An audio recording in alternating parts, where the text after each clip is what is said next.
House లో మేమేమి ఆ కార్యక్రమం చేయలేదు. మాజీ మంత్రి అంబటి వైసీపీ అధినేత జగన్ ని కలిశారు. అనంతరం ఆయన మీడియాతో మాట్లాడారు. సీఎం చంద్రబాబును తాను ఉద్దేశపూర్వకంగా తిట్టలేదని చెప్పారు. అవతల వాళ్లు తనను తిడుతున్నారనే క్షణికావేశంలో తిట్టానని అన్నారు. ఈ వయసులో తాను అలా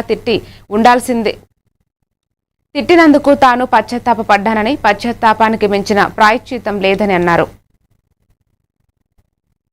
మూమెంట్ లో ఒక చిన్న ఆవేశంలో వాళ్ళు తిడుతున్నారనేటువంటి ఉద్దేశంతో నేను ప్రతిస్పందించి తిట్టాను. అయినా తప్పే అది. నేను ఈ వయసులో ఇంత సీనియర్ అయ్యుండి తిట్టి ఉండవలసింది కాదు అని పశ్చాత్తాపడ్డాను. పడలేదా? పశ్చాత్తాపడితే చెప్తారుగా చాలా మంది, పశ్చాత్తాపానికి మించిన ప్రాయచిత్తం లేదని నేను పశ్చాత్తాపడ్డాను. ఏం జరిగిందండి తర్వాత? ఎంత ఘోరం అండి. నా ఇంటి మీదకి వచ్చారండి. ఎంతమంది వచ్చారండి? ఎంతసేపు ఉన్నారండి? 5ంటికి వచ్చారు.